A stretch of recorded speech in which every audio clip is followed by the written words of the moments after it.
Hello everyone. Today on Scottish Memories, I am chatting to Laura Boyd.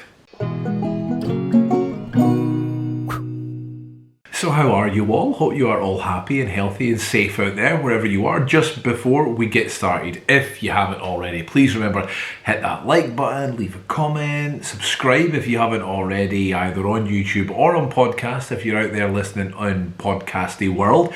That would be absolutely incredible. Today, I am really excited. I am getting to chat to Laura Boyd. You'll recognise Laura as one of the top entertainment reporters here in Scotland. She is always giving us all the top stories. If it is something to know, she's the one that's going to tell you. Laura, hello, how are you? I'm good, thank you. How are you? I'm very well. Thank you so much for taking the time and coming and chatting to me. It genuinely means the world. It really does. Oh no, it's my pleasure. Any chance I get to have a good gossip about Scotland is perfect for me. It's funny, so many people have sort of said, it's funny how much we like to, talk about our own home. It's nice, isn't it? We're rightfully proud because, I think I am a passionate Scot. I absolutely love it. And I think we've got the kind of best of all worlds here. We've got great cities, but we've also got amazing countryside. And it's a brilliant place to grow up, I think. It really, really is. Just before we get started, how are you? Are you happy and healthy and well and everything like that? Are you good? Very good, thank you. I am currently shielding, which is slightly frustrating at the moment, as you can imagine. So working from home, I work for STV News, so I'm doing all my broadcasts from home. I am sick of the sight of these walls behind me, as I'm sure everyone else is. But oh no, do you know what? I am healthy. I've had my first vaccine. I've got a little girl and stuff. So yeah, life is good.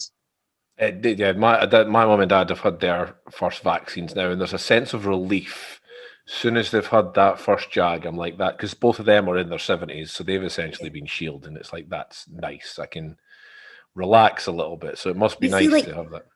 Yeah, you feel like you're slightly coming out of things. Things are slightly improving, and so hopefully we're getting there. But yeah, all good in general. Yeah, absolutely. So whereabouts did you grow up then? So I grew up actually in the same place I'm in just now. So I grew up in Bishopbriggs, which is a suburb of Glasgow. And I think, how I summed up Scotland there is basically how I would sum up Bishopbriggs. It was great because we've got loads of parks here and things, but we are 9-10 minutes, I think, on the train to Glasgow city centre, 15-minute drive, which as you progress into your teenage years becomes vital. So that was brilliant. But then on the same hand, we're 15 minutes drive to the campsies and to the countryside, and so it was ideal. And I don't think I appreciated that when I was younger, but I very much do now. And we moved back here. I never thought I would come back, but for that very reason, it kind of fits family life. So I've done my living in the West End of Glasgow when I was in my 20s, which was incredible. I absolutely loved that. But yeah, I'm still there a lot. So, still pop over, go for walks, go for coffees, but then come back to house with a big garden and stuff. So it's really nice. That it's nice to have that because I kind of grew up in the same sort of situation here in Edinburgh, where outside of the city enough to not feel like you're in a big city, but close enough to very quickly be in the centre of it. I think, like, you're right. When you're a teenager, that's the dream, really. You know what I mean? To very quickly be able to get into it all. Oh yeah, I think that was, every weekend I was, Saturdays on Buchanan Street and Topshop and all that kind of stuff, and then out at the unders and then the overs, kind of most weekends, and it was a tenner in a taxi to get home. It was like it was. There's the days. There's the days. A tenner home. Wow. I know that's long gone, but it was brilliant, and it just felt like a good place to grow up and a good place for families and things. And I say I didn't really appreciate that then. I probably thought it was quite boring, but now I do appreciate it because I love the vibe of the city centre, and I loved living in the West End. Lived on Great Western Road, which if you come from Glasgow, and you know it's a very busy road, very bustling, loads of shops and pubs and things, and that was amazing at that time. But coming out and just kind of stepping back from that and having loads of green space to walk around in and stuff, that's been lovely too. See, Glasgow is. I've said this whenever I've had a guest on who is a Glaswegian, because obviously there is a friendly rivalry between Edinburgh and Glasgow. But I love Glasgow. Like I every time I get the chance to come through, I thoroughly enjoy it. They're two very different cities. They're so different, yeah. For 50 miles, it's incredible. What I always think is weird is I do a lot of work in Edinburgh. Obviously, I'm an entertainment reporter, so the whole month of August is spent at the festival and things. Hopefully, that will happen in some form this year. Who knows? But and I absolutely love Edinburgh, but I think it's weird that it's like a 45-minute train journey, which is amazing. But sometimes if there's like an event on at night or whatever, and I'm like, oh God, 45 minutes on the train, it seems like ages away. Then you go to London and that's like nothing, that's what they do if they're lucky on a daily basis. That's just a normal commute for them. But whereas in Scotland, you're like, oh God, it's so far away. Same with like Dundee, just over an hour or whatever drive, but it seems like miles away. We're very spoiled, I think, with the proximity of all these different places. You're right, and I think you nailed the head. You hit the nail on the head there with the sort of London thing. Because I used to live in London, but I lived on essentially the outskirts of London, sort of. And you're right, it was 45 minutes on the tube to get into centre London, and that felt like nothing. But the same sort of journey for me to Glasgow, I'm like, right, I need to prepare. I need snacks for the car, just for the journey, and I need this, or I need something to read on the train. Whereas that was everyday life then. It's funny how, I think it's because there's so little of us here in Scotland, 5.5 million? It's not a lot, really. Yeah. And it really gives you a sense of space, doesn't it? It does. It completely does. And I think that's funny what you're saying there about there being so few of us. And I know when you go to America and things, and people are always like, oh, do you know my aunt such and such? And you laugh at that. But actually, weirdly, I always say everyone knows everyone. There's always a connection. And I don't think there's a night out in Glasgow I go out and there's not someone, at least one person that I know or recognise, or that. And I quite like that about it. I like that there's this feeling of kind of safety and familiarity and things. So I totally understand what you mean, especially even when I've been doing this, when I've been chatting to so many different people. At some point along the lines, I'll be like, oh, wait a minute, I know who you're talking about, or I know, it's nice that it's almost like a nation with a sense of community. Yeah, it really is. It definitely has that kind of village feel on a big scale, and I do. I mean, sometimes it can be a bad thing. Sometimes you don't always want to bump into someone, or you get on the train. I don't know if you've ever done this, but you get on the train and you just looking forward, like if I'm going to Edinburgh and I'm looking forward to a quiet journey, and I think, I'm going to listen to my music or a podcast, and then someone gets on, you're like, oh no, I'm gonna have to talk to them for an hour. Yeah, that's terrible, isn't it? But sometimes you just like that time out. But no, on the whole, it's lovely, and I like knowing people. Yeah, you're absolutely right. There is that. Sometimes you just get yourself in the zone. It's almost Zen-like, isn't it? You're like, I can sit for an hour and think about absolutely nothing and chill and not have to worry. And then you're like, oh, I have to now entertain this person for an hour. Exactly. You didn't expect. It's a real first world problem almost, really, but it's true. Oh, no, I have to talk. Just pretend you're asleep. It's fine. Yeah, it's fine. So what was it like because obviously it'd be being an Edinburgh lad, my teens and 20s were spent mostly here. What was it like in Glasgow then? Glasgow's got a good nightlife, really, hasn't it? Glasgow was and is amazing, and hopefully, that kind of nightlife scene will come back. I mean, I was in a band, and so we were playing, King Tut's, ABC, all that kind of stuff.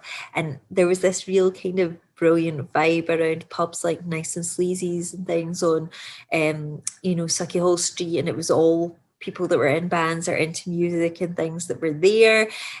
So I had that side of it. And then there's also, I love partying and clubbing and things like that. So there's just loads of really good different clubs. Like, you know, there's kind of something for everyone.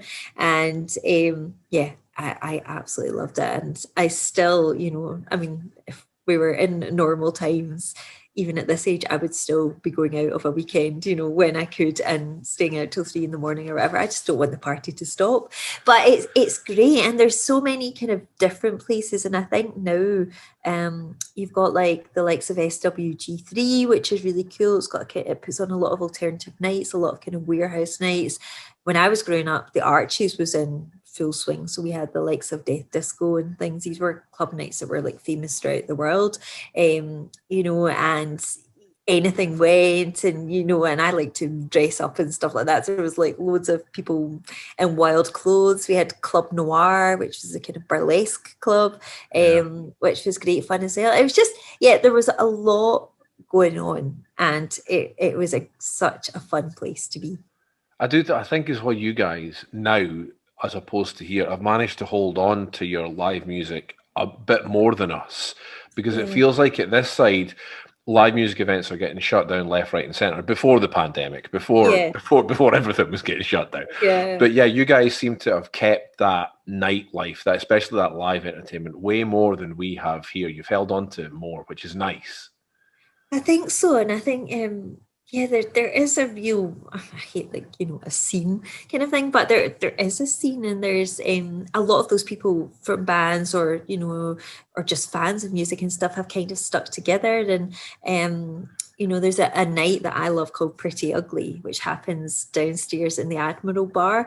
That's a brilliant name. It's so, I know, it's so good. But it's just like a kind of old man's pub, and it's got a great kind of dingy venue downstairs, and it happens once a month. And it's people of all ages, really. It doesn't kind of matter what age you are, and the music is just amazing. It's everything from like Franz Ferdinand to Fleetwood Mac to Girls Aloud. It's just everything that every song you just want to dance to. And a lot of that is people who were maybe in bands before, or, you know, there's a real community down there. Everyone kind of knows everyone, and it's just a chance to let loose. And I think it's great to have those little outlets just for, you know, once a month you can just go and dance. And I know I certainly need that. I love it. Yeah. Truthfully, I can't remember the last time I went out and had a good dance. I genuinely can't. Which, okay, I'm in my 40s now. It doesn't feel like that long ago. But at the same time, like, I wonder if I could still. Yeah, I could still party with the best of them. When this is all over, get a hotel and go to Pretty Ugly. You will not regret it. You'll love it. We'll have to get a babysitter now, but absolutely. I think the reason that you guys have held on to it more, I think the Glasgow thing is, we've said it's a very different city, as they definitely are looks wise, but I think you guys, Glaswegians wise, you have got, and I might get excommunicated for saying this. But you guys have got a better sense of humour than us here as well, I think, which definitely lends itself to that happier-go-lucky feel, I think. I mean, there's far more comedians coming out of Glasgow than there is out of Edinburgh. I think that's true. And you've got some great comedians, you know. I actually interviewed Fred Macaulay the other day. He obviously lives in Edinburgh and stuff as well. But I think in Glasgow, there's a kind of self-deprecating humour as well. And actually, I think the comedy and music worlds kind of mix really well from what I've seen. But yeah, there's definitely a kind of sense of like cheekiness and kind of fun, I think, that you get here, that maybe, like, you know, see, I work a lot in Edinburgh, and obviously, I mean, Edinburgh is the capital of comedy come August.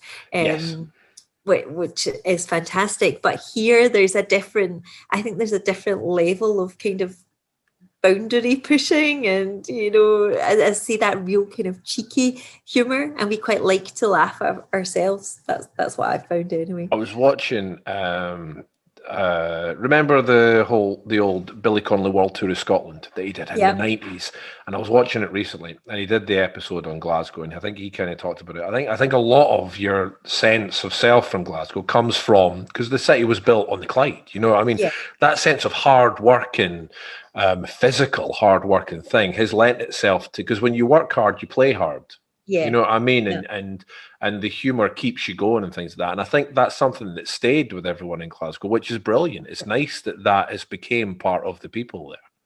I think so. I still get that sense of humour, and I think a lot of it, is carried on like through my mum and dad, and their stories of my grandparents and stuff like that. Because obviously, like my gran lived through that era of the kind of shipbuilding and all that kind of stuff, and I love her story. Well, she's gone now, sadly, but I loved her stories of like old Glasgow and the funny characters that you met. And there was this woman called Hairy Mary who used to walk about the streets singing "I'm no Hairy Mary, I'm your ma" and all this kind of thing. I mean, there's a lot of bizarre songs come from Glasgow as well that are because I kind of grew up on them, my family loved to sing and stuff like that, and there's a lot of kind of funny, probably Billy Connolly type songs and things as well. But there's this real old tradition of being funny and these kind of quirky characters that lurked about, and I love to hear of them, and I hope we can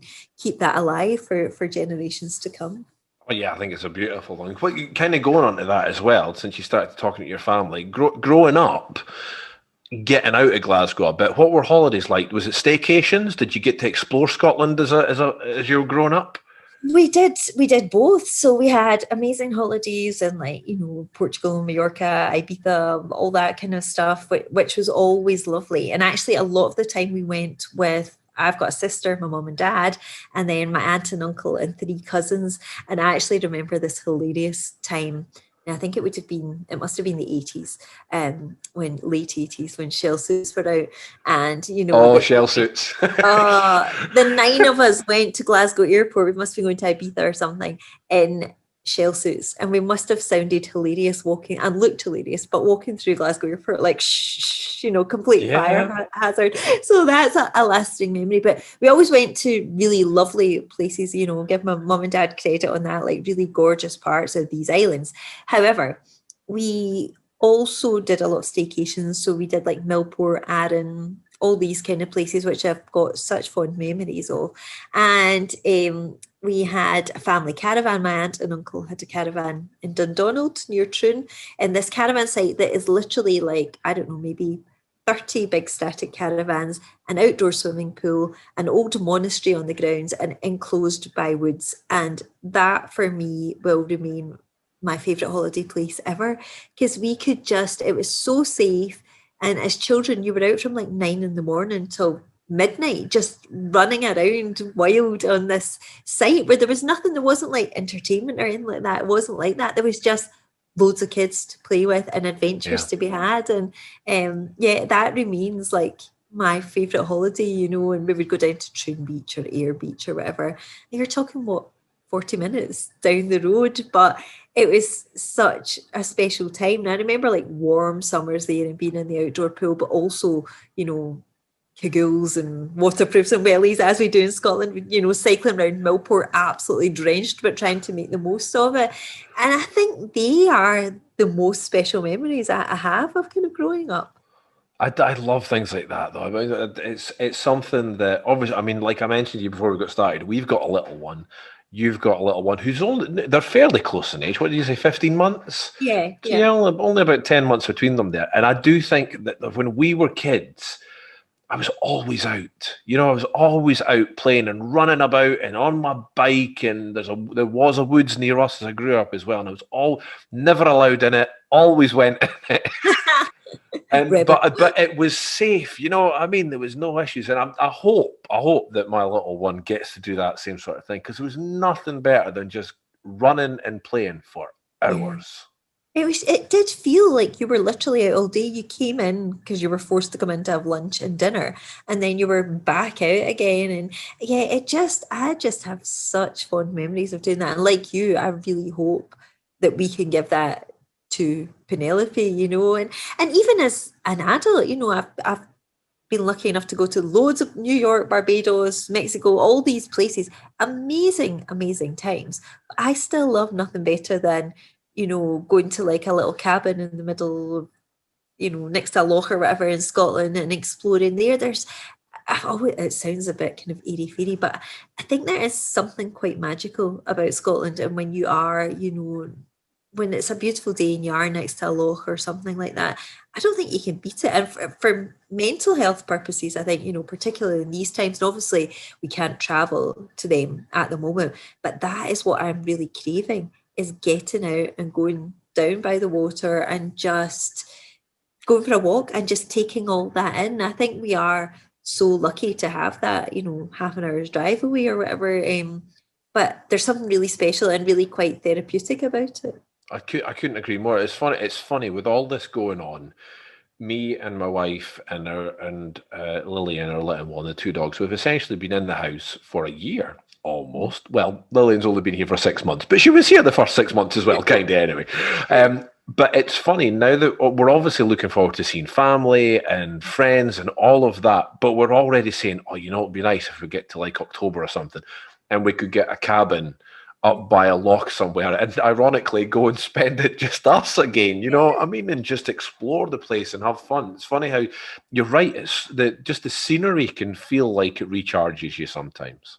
Oh, completely. I think, yeah, it's just that thing of being away from the kind of away from your laptop and away from the kind of buzz of the world. And it's just, yeah, it's really good for your headspace. And I hope that we can do that this year, because it's one thing actually I miss pubs and restaurants and clubs and all that kind of stuff and my friends, but I'm actually really gutted for Penelope. I want to be taking her places. I want to take her to the zoo. I want to take her to the loch, to the sea, to God, I even want to go to bloody soft play, you know, of all things.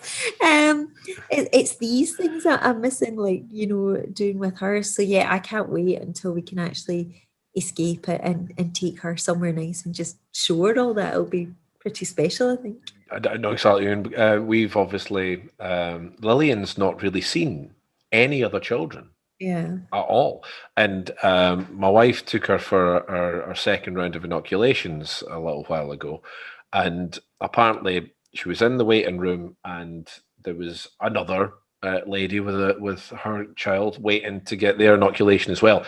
And Lillian, our daughter, and this other baby apparently just caught eyes and just looked at each other and were just sort of like, you're a little person like me, because neither of them had seen a baby before, and they were just like, oh, there was a fascination. It's like they're missing out on that, and it's a shame. It is. It's really sad, and you know, I do think it'll be lovely when we can, hopefully, late summer, we can change all that, and then we've got so much to look forward to. Yeah, absolutely. So you kind of mentioned that as well. Your work takes you to other parts of Scotland as well, because obviously reporting on things. Is there a part of Scotland that if work takes you there, you're like, oh, I love it when I go there? I'm a bit like that with Edinburgh. I'm actually missing that just now. As you say, because it is so different from Glasgow, I do love a wander around Edinburgh and I love the little bars and things. So I do like that. Not so much anywhere else. I've had a great time when I first started in this job, it was the week the V&A was opening in Dundee. Right. And I spent a week in Dundee and I had a brilliant time there. Like, I loved, the people were so nice. You know, I loved the place. It felt like somewhere where things were kind of turning. There was like a lot of like little cool bars and things opening up. Scenery there as well is stunning on the water, and the V&A itself is great. So I really enjoyed a week there. I did go up to Shetland for Up Helliah, the festival, which is like nothing I have ever seen in my life. And Shetland, don't know what's that festival. I don't know it. Oh, so Up Helliah, it's like famous throughout the world. So it's a Viking festival. Oh, right. Okay, right. Yeah. It sounds bizarre. It's worth Googling. So they do it at the end of January every year, but obviously it's not happened this year. I think it did happen last year. But so basically, like, it's very hard to explain in short, but all the men of Shetland that's a bone of contention with the women, but all the men of Shetland become like these kind of Viking groups, and one of the groups is chosen to like lead this Viking parade, and at night time they all light torches and thousands of them walk throughout the streets and they're all dressed as Vikings, and it is honestly like spine tingling spectacular. However, they then go on and party afterwards, and they have it in all these halls and things like that. And it's the most surreal, bizarre experience of my life. It's, I think, unless you've been, I can't do it justice. It is, Shetland goes to town. It really does, for this. So yeah, that was a totally bizarre experience, because obviously it's part of Scotland, but it was a total culture shock. They live a very different life to how we live here. So that was interesting. So yeah, we get to go to some amazing places and see some amazing things, which is really lucky. Going back to what you said a minute ago as well, it's came up in a few interviews. There is a vibe about Dundee now. There's definitely been there's I don't want to say it's a shift, but it is. It's definitely becoming something special, I think. Yeah. And I think I mentioned this earlier on as well. I didn't realize, like, it isn't that far to drive to Dundee. It's not far at all. And I really enjoyed that time there. And I thought there was a lot of things that felt like were opening up, and a lot of like little cool shops. There's an amazing glassy shop called I think it's the Specs Pistols, which is a good name, but really, really funky. And I know there's a lot of good designers there. Although I'm wearing a black polo neck today, I do actually love fashion, and there's a lot of really quirky designers. There's like Hayley Scanlon, Isolated Heroes, who get recognition kind of worldwide. So it's a really creative place, and there's a really nice buzz about it, and I hope that continues to grow, and I hope the V&A continues to attract people. Yeah, hopefully so, because I've said it a couple of times before as well. I think Glasgow and Edinburgh, we tend to get the spotlights a little bit more. But Dundee, Aberdeen, Inverness, which obviously there are other main cities, but they do kind of get, I don't want to say forgot about, but they just don't get as much attention as they deserve, because they're all beautiful as well. They're brilliant. I've spent a lot of time working in Aberdeen as well. Love it. People are great. However, Inverness, I have to say, has a real soft spot for me, because I love Belladrum Festival. Right. And if you've never heard of it, do yourself a favour and go. It's again for all ages. I think it's probably like a mini Glastonbury. It's got a kind of slightly hippie feel about it. It's just outside Inverness in a place called Bewley, in this big estate. And I actually always go with my parents. And hopefully this year I'll be able to go and take Penelope. But it's everyone from like 5-month-old babies to 95-year-old, husbands and wives that have been going for years. It is magical. It is truly magical. It's beautiful. There's loads of like folk music, but then there's also big bands. I think actually Ed Sheeran, that was like one of his first festivals he played. There's a lot of kind of cool Scottish bands. Then they always have, I think they've got now Rodgers and Chic are supposed to be headlining this year if it goes ahead. They have like Tom Jones, Deacon Blue. Like the headliners are always kind of big bands that everyone can join in and sing along to. And that is an experience or a weekend that's like the highlight of my year. And I cover all festivals, love them all, Transmit, etc. That is something special, and it happens in August. And when we go there, we go to Bewley and stuff, but we always spend some time in Inverness too, and I love it. If I could recommend one thing to people, it would be do that in your lifetime. Go there. It's so good. I love it when like I said before, we're not a big place, but I love it when I find out little new things like that. We've got so much hidden little gems like that all over the place. Absolute gem. Take the wee one. Like it's just, and the thing is, it's all kids are like, they stay out till the end of the gig, and they've all got ear defenders on. And they're being pulled along in carts and stuff like that, and it's genuinely the happiest place in the world, which sounds crazy, but it's so lovely. Yeah. Oh, yeah. You kind of started to touch on what I was going to ask you next. Is like I mentioned before, I'm very lucky with the people that watch the channel. I do get a lot of Scottish people watching, but there's people from all over the world who are looking to come to Scotland.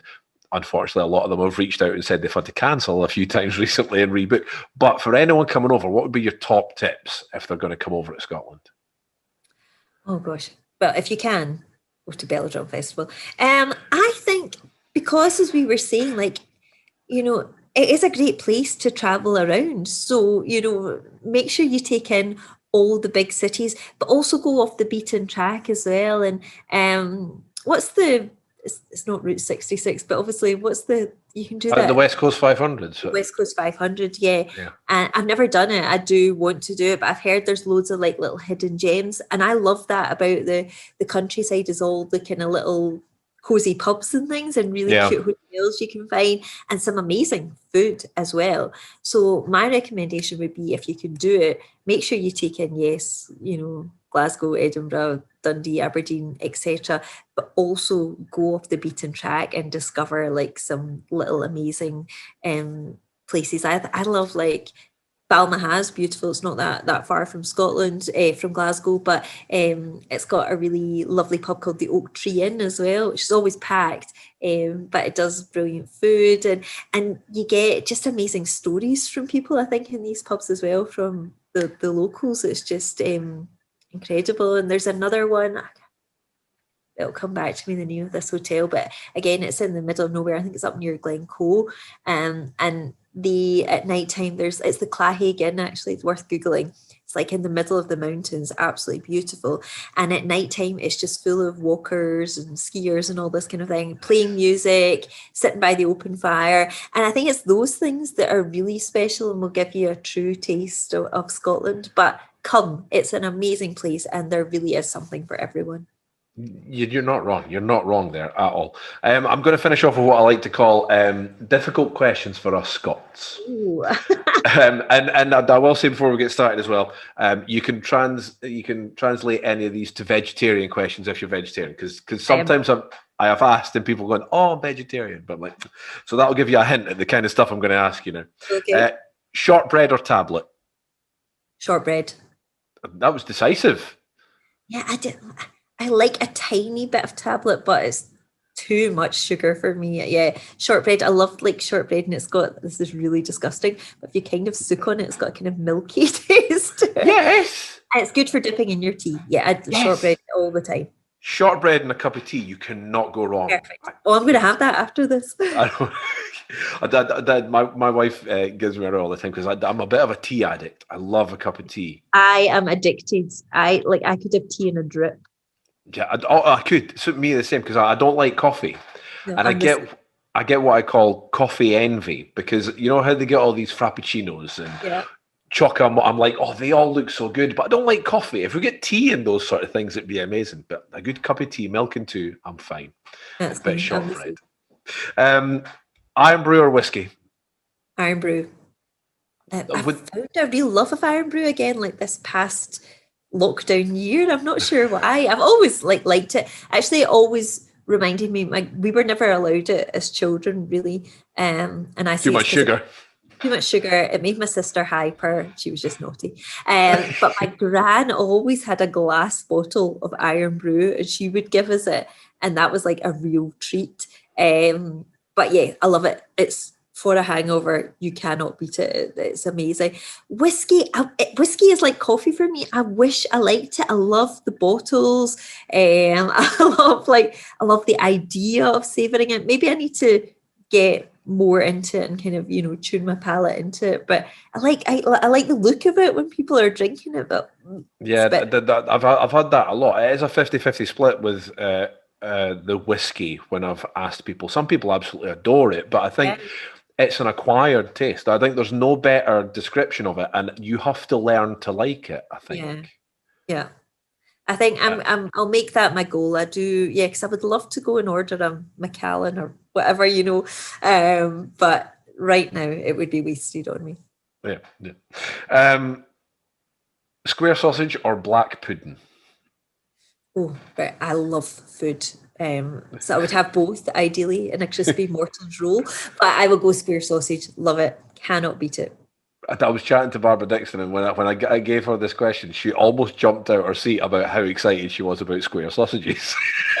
Well, I've been doing a lot of lockdown interviews for Scotland Tonight, our programme, just a wee fun section called Unmuted.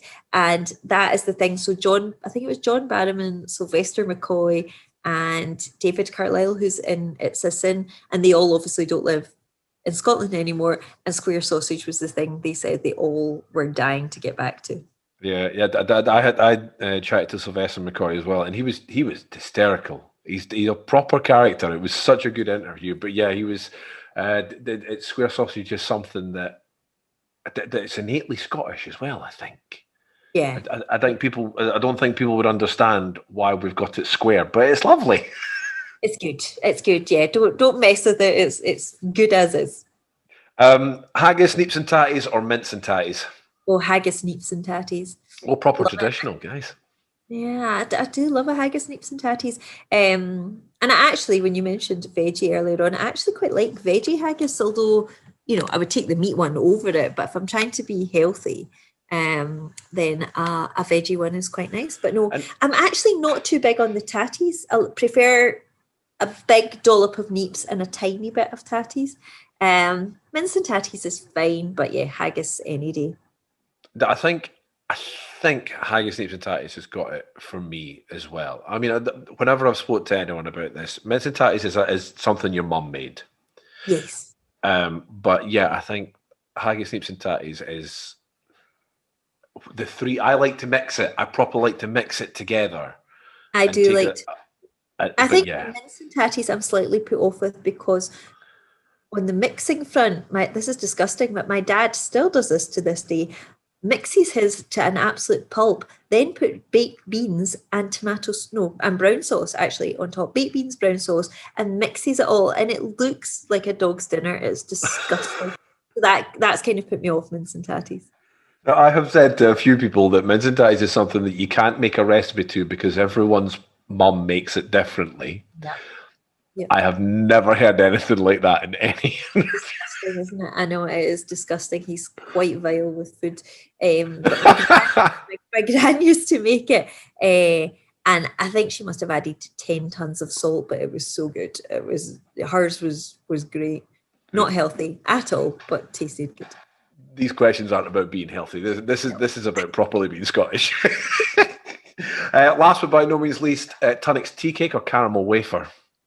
Ooh. Yeah, see, this is where it gets serious now. I like them both. I love a wafer, actually. I probably would choose a wafer. As a tea drinker, I can imagine you would, because it's perfect for a Dunkin' tea. Oh, it's so good for dunking. Isn't it the one people sometimes soak their tea through?